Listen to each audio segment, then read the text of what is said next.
Chapter 2, The Confrontation. Late at night after your snow day with Sam and the boys. Addison stands in the doorway of the Dalton family cabin, the DNA test in her hands. See, I'm really me. The proof is right here. Just like your lawyer's wanted. She offers the papers, and Sam takes them. You read over her shoulder, confirming the results yourself. Well, I guess that's one mystery solved. I'm honestly hurt you didn't believe me, Sammy. Didn't you recognize your own wife? I'm sorry if you were hurt, but I spent 5 years thinking you were dead, and then you show up at the company party after apparently stalking us. I didn't stalk you. So, seeing us at the cafe was just a coincidence? You acted like you had no idea who we were. I swear there's a reason for everything. Not that I have to explain myself to you. Maybe, but Sam did the right thing by asking for a DNA test. She had to protect her family. This could have all been a trick to get access to Sam's money or family. Anyone in this situation would have done the same. Addison studies you for a long moment, then sighs, turning to Sam. Sam, can we talk in private? Anything you have to say, you can be said in front of Anna. And what gives her that right? For starters, I'm...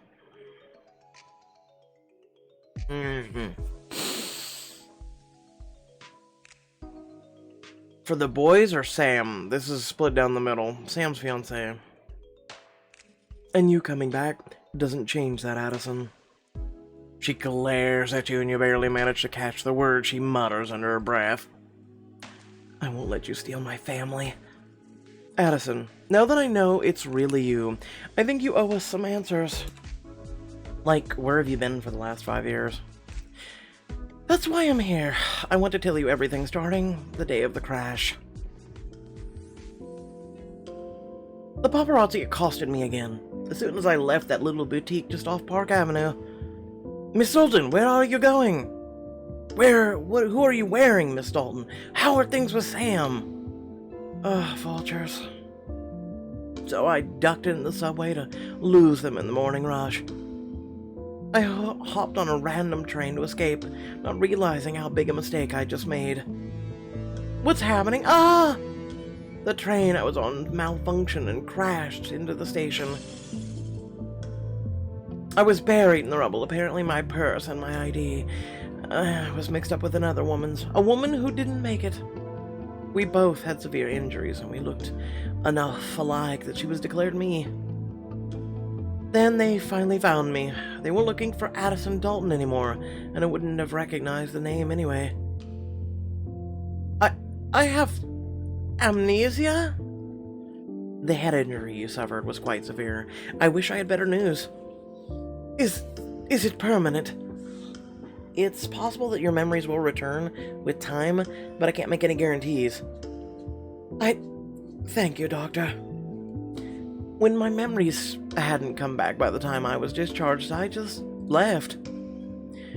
I ended up settling in this little town in Pennsylvania and tried to make a new life for myself. Well, hello there. You just moved in upstairs, didn't you? What's your name, honey? My name, I'm Elizabeth. Elizabeth Fields. And that was it. Until a few months ago, I was walking by an electronics store in town, and they had the news on. You heard it here first. Sam Dalton has a new paramour. But who is the mystery woman who stole the billionaire's heart? More at 6 o'clock. Sam Dalton. Why does that name seem so familiar? Oh my God.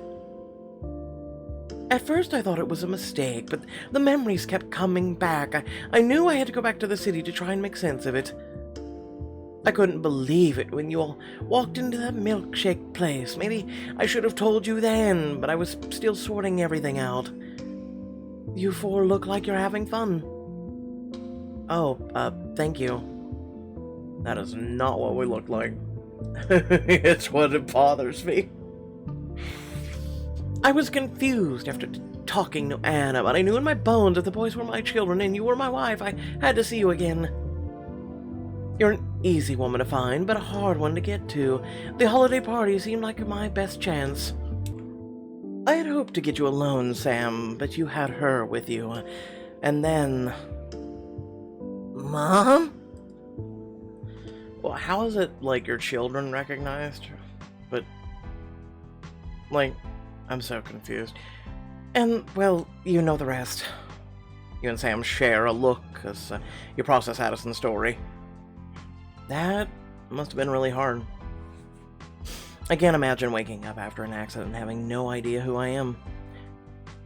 Her defense weakens momentarily, her expression softening. Yes, it was really difficult. But the worst part was realizing that I had a wife and children who thought I was dead, who had moved on. I'm sorry, Addison. You lost so much time with the boys. Sam trails off, and you can see her struggling with a mixed emotion. Addison takes a step closer, reaching out for her. I know, but we can make up for all that lost time, all of us. Sam steps back, away from her outstretched hand. No, we can't. But the lawyers will handle whatever you need. Money, place to stay, putting you in touch with your parents. But right now, you need to leave before the boys wake up. This has been hard enough on them already. Sam, I'm their mother. You can't keep them from me. Addison, you...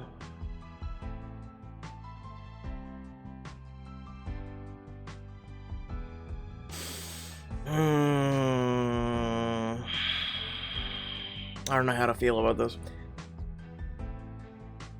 I mean, it could be true. But then, it could also be false. Addison, you should leave if you care about the twins. If you're as dedicated to being in their lives as you claim, you'll respect that they need time to adjust. Anna is right. I'm not trying to keep you out of their lives, we just have to take it slowly. Addison hesitates, then nods. Fine, I'll go for the twins' sake. But I'm not giving up on my family, getting back. Not now, not ever. Sam closes the door on her retreating back, then turns and wraps you in a hug.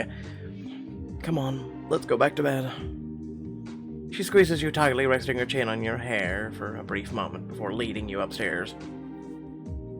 You try to fall back asleep, but you keep replaying what Addison said in your head. After a while, you feel Sam stir next to you. Are you awake? Can't sleep either, huh? I can't stop thinking about what she said. This will change everything. Having her back affects a lot of things, but never how I feel about you. You roll over and snuggle up against Sam's warm body, resting your head on her chest. Is that what you're worried about? I'm afraid to lose... Why do you keep dividing me and the boys? Why? It's either I choose Sam, or I choose the boys.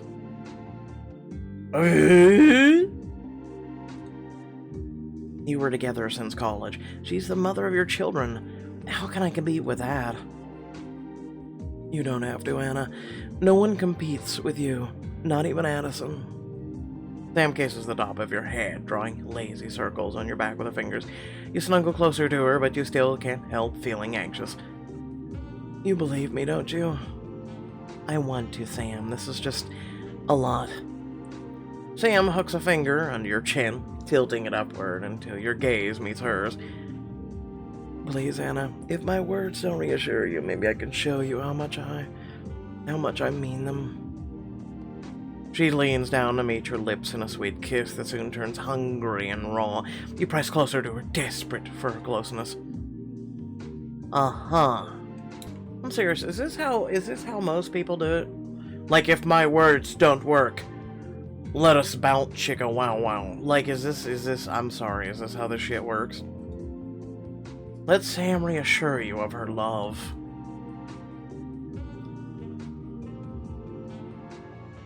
You break the kiss to whisper huskily in Sam's ear. Show me how much you love me. I'll do anything you want me to. Go make me a sandwich then, and a coffee. Seriously, that would mean more to me than Bounce Chihuahua, in my honest opinion. You come together again, your kiss is passionate and hurried. Sam rolls on top of you, her delicious weight of familiar comfort. You revel in her lips, groaning as her hands glide along your body. She cups your boobas as we move on. Basically, there was some lay back and take it, use the mouth, shit like that. You know how it works. It's Pixelberry. You lay there for a few minutes in comfortable silence. Eventually, Sam breaks it, her voice pensive. What if we have an engagement party when we get back to the city? So soon? I don't want Addison dictating our timeline for the wedding, especially not after I let our outside factors affect our relationship before. Oh, Sam. I don't want to wait either. You're it for me. All I want is to start our life together as soon as possible. Me too. I can't wait to have you as my wife. And I can't wait to be your wife. Finally satisfied, you give her one last kiss, then enjoy the steady beating of her heart as you finally drift off to sleep. All too soon, you, Sam, and the twins head back to the city and return to work. The morning of your first day back, you stop by the penthouse to eat breakfast with Sam. Are you sure I can't give you a ride to the office, Miss Shula? I'm positive, but thank you, Carter. He gives you a little wave before heading down the hall to wrangle the boys. You turn to Sam. It feels strange to go to work knowing that you won't be right upstairs. It's strange for me, too. And I imagine that's just the start of changes now that Sophia's CEO. Yeah, I'm sure there'll be a lot to catch up on. I'm gonna look forward to getting back to work. I loved our vacation, don't get me wrong, but I'd be lying if I say I didn't miss thinking about chemical structures and sustainable models. The passion is one of many things I love about you. I wonder if they've replaced Sophia's head of department. Imagine if I walk in and already have a new boss. Oh, don't do this, it could be Addison, don't do this. Then you don't want to be late, just in case. You're right. Kiss for good luck? Always. She presses a sweet kiss to your lips and then grabs your empty plate as you head for the door. You arrive at Dalton Russo Incorporated and head down to the lab. As soon as you push open the door, you can sense the tension in the air. Wasn't she Dalton's nanny before getting this job? I'm sorry, who are you and why do I have to smack the shit out of you all of a sudden to show you who who's boss? Yes, during the engagement to Miss Russo. And then I heard the first wife. Everyone immediately stops talking when they see you, averting their eyes. You don't recognize them, but they obviously know all about you. Your coworkers shuffle off to their days before you can even wish them all a good morning. So much for keeping my personal life private. You try to ignore the whispers as you look around for people you do know. Your boss, Evan, stands by the door to his office, scowling and tapping his foot. You can also see your coworkers, Charles and Kai, chatting quietly at their own neighboring stations. I'm gonna get a warning from these two. Let's go. You spot the two of them at their stations and beeline for them, jerking your head in Evan's direction. What's with him? He mixed salt in his coffee instead of sugar? Evan's just been like that more and more lately. Yeah, there's been a lot of pressure since the holidays. Pressure from Sophia? I'm not sure. No one ever tells us anything these days. Come on, Charles. We should get these calibrations started. Excuse us, Hannah. They head towards the machines, leaving you even more confused. What the hell? They've never been like that before. You slump into the chair at your workstation, close your eyes. You can already feel a headache coming on. I hope I'm not interrupting. Oh, Adiada. I'm so glad to see you. How have you been? I'm sorry I haven't reached out over the holidays. Oh, it's okay. I figured you were somewhere off exotic with no cell service. Try upstate New York with twin 8-year-olds who hid my phone in the freezer. You incline your head to the to-go cups in his hands. That's for me? Oh, yes, your usual. And you look like you need it. Oh, God, hold on. He said coffee. No, he didn't, but, you know. Oh. Oh, so good. Unlike the start of this morning. Why is everyone acting so weird? Is it because I got engaged to Sam? No. I mean, not really. It's more, he looks around to see if anyone's paying attention. You can see a few heads bow over their desk quickly, pretending not to eavesdrop. Complicated. Obviously something's happening while I was away, but he doesn't want to talk about it where our co-workers can hear. Maybe he'll have an easier time opening up if we leave the office. Diamond choice.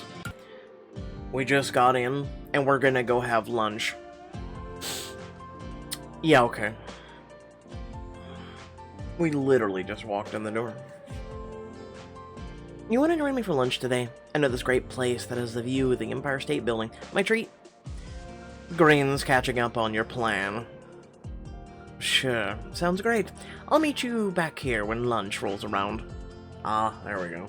You grin and turn your attention to your very full inbox.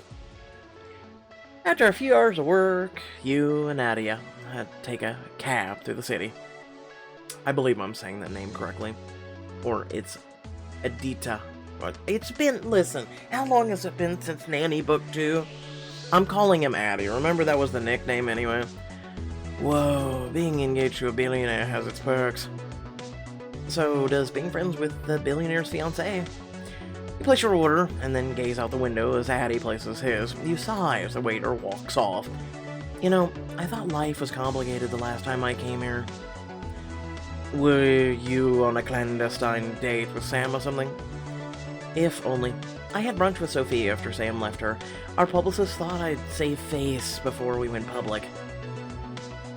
Yikes. I don't even be past Anna.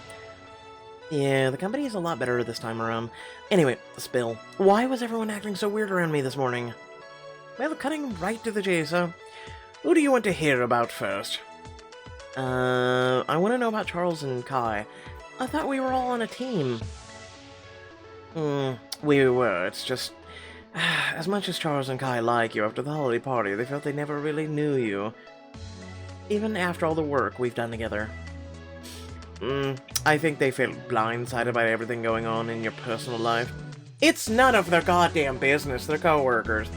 You knew about the competition and didn't tell us. You're engaged to a woman whose name is on your building, and everything with Sophia and Robin, and now Sam's first wife.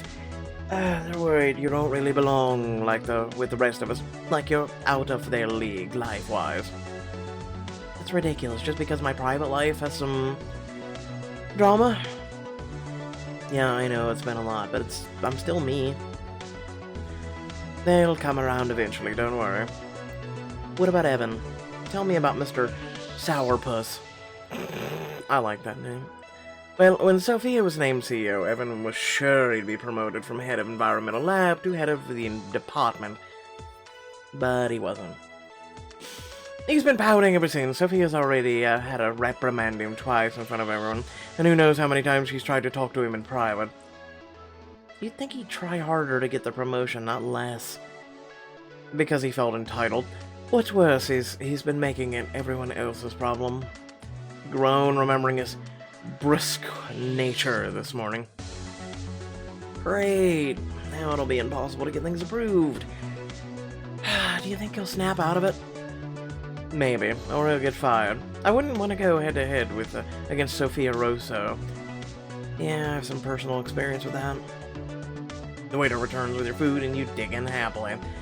Enough work stuff. How are things with you? Well, my wife's family was in town for a bit, which was stressful. You frown, knowing how demanding Addie's wife can be, and you only imagine what her family would be like. But I actually saw Jenny at the coffee shop a few days ago. It was really nice to catch up. So...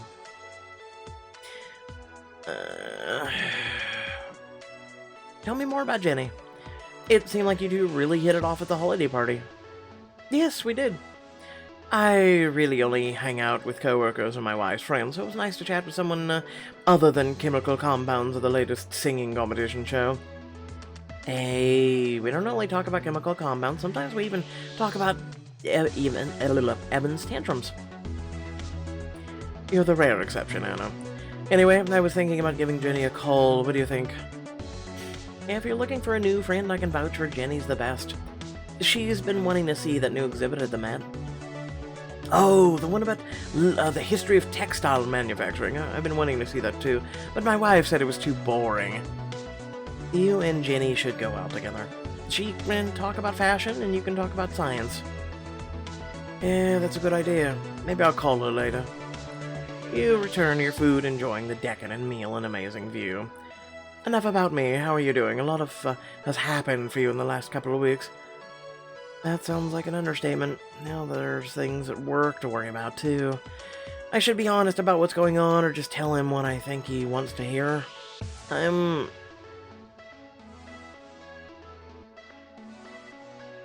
not so great. I know I should be happy, but everything with Addison is making it hard to enjoy being engaged. She found us during her vacation, straight up said she planned on getting Sam and the boys back. She'll have to work cut out for her. It's obvious to everyone how much that family loves you. But she's their mother, and she's Sam's wife. We've overcome so much already, and I really thought our struggles were finally over. Anything worth having is also worth fighting for. Besides, Addison's got nothing on you, Anna. You feel a little bit better than having been honest, and you offer Addie a small smile and thanks. I'm really glad we did this. Thanks again for lunch, Anna. Me too. I feel more ready to deal with the office drama now. And I think that's just the serotonin from the food. At the end of the day, you're finishing up some paperwork when you hear a commotion in Evan's office. Practically everyone in the lab turns to look. Oh no, what now? Oh, this can't be good. Addie joins you as you pretend to work while straining to hear what's being said. What do you think is going on in there? I think half the company's about to find out. The way they're yelling, I don't doubt it. Oh, seriously, thanks for eavesdropping, guys. Glad y'all could be a part of this.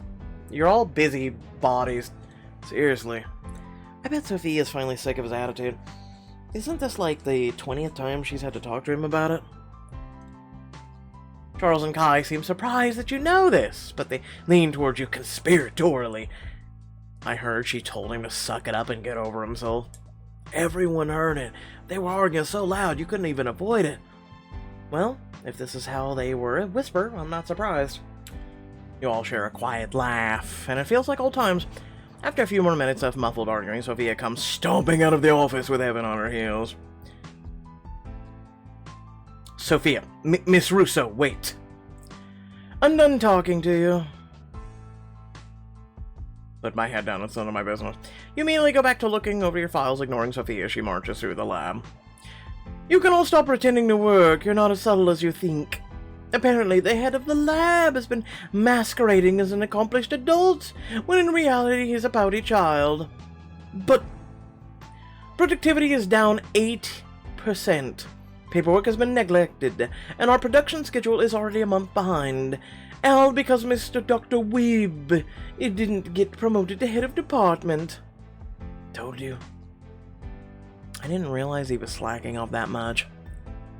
How can I trust him to do more when he doesn't even do the job he already has, which is why, as of today, I'm demoting him. What? Oh no. Then who's gonna run the lab? Oh no. Oh no. You just had to open your mouth. You don't like the wolfish grin on Sophia's face as she returns to you. You are! Congratulations, Anna. You've just been promoted. Oh no, you just made my life a hell of a lot harder. Without further ado, thanks for watching. Super short chapter today. Weirdly enough, even with the Mount Chicka Wow Wow, it would have only been a couple minutes additional. Please remember to like, share, and subscribe. Head down description below, links to everything, and also remember that you can help support this channel by sharing it. Not just sharing it, but like I said, doing like and leaving even a comment. Let me know what you all thought. But also, there's additional steps, like I said, the thanks, the join, the links down in the description. Let me say the following. First of all, I'm trailing very delicately along the line of believing Addison or not. Um, with that being said, that's all I'll say on that, because, it literally sounds like, one of those really crappy dramas on television. Oh no, I've got amnesia and I forgot who my lover was. Yeah, no, it's really stupid and cheesy. Um, Something tells me book 3 is going to be it for this, and which is kind of sad because they could have actually gone places with this. Next up is you know, newsflash to Addie. So you've got a wife, right? And I get it. Things aren't going well, and we're hooking him up with a Jenny, right? Be friends first, right? Wink, wink, nudge, nudge. You're already emotionally cheating.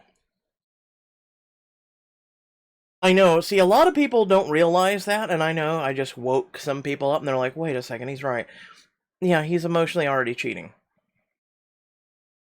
Like, you can have, like, some people in your life that you go to and you talk to and try and, kind of like we did. Some things are worth fighting for, especially when it comes to relationships. If you really care about a person, you really will fight for him. So he's married to someone, clearly, right? He could stand his ground with his wife and be like, listen, either you start taking interest in some of the things that I'm interested in, and I've tried taking interest in the things that you're interested in, but you're not reciprocating, or, like, what is the point of us being married? So either you fight, keyword, you fight for the thing that you really care about. This would be him standing his ground. Or, if the marriage is not really a marriage, and I get it, some people marriage and then the honeymoon thing falls away because some of you don't know how to wait. You guys think you should automatically jump right in a marriage, which I don't understand, but, I digress. Basically, people, need to wait. They need to wait for a lot of things. I'm a guy who literally is still waiting for Mrs. Right. Okay?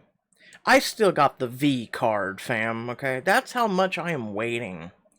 And I've had more than enough ample opportunities, and the thing is I'm not a person who rushes right into things. And I think that's the problem is people don't stop and smell the roses, right? Because you slow down. It's like the nature video and everything else I put up on the channel. You slow down, you enjoy it. People in the retention, think about this. Retention for most people right now is like 7 to 10 seconds. That's why YouTube, TikTok, Instagram, all these places, they want these little short videos, right? Like 10 to 15 seconds, 15 at the most. Because your retention is getting shorter, okay? Literally and figuratively, it's getting shorter. People's memories and minds and everything else are getting duller. They're getting more boring. So they don't actually get to enjoy things, right? I'm just saying. I hate it. I literally and figuratively do. I like watching longer things. As long as they're entertaining, I'm fine with it. There are some really short, really boring things that I've seen, and I don't like watching all this garbage that's on the internet that's super short, because it's just loss of retention, loss of memory, loss of a lot of things in your brain. So, that's why everybody needs phones. They gotta take selfies because they don't remember the damn sunrise from a day ago. Like, I don't understand that. But anyway, thank you all for watching. Love your beautiful faces. Let me know what you thought. Peace out.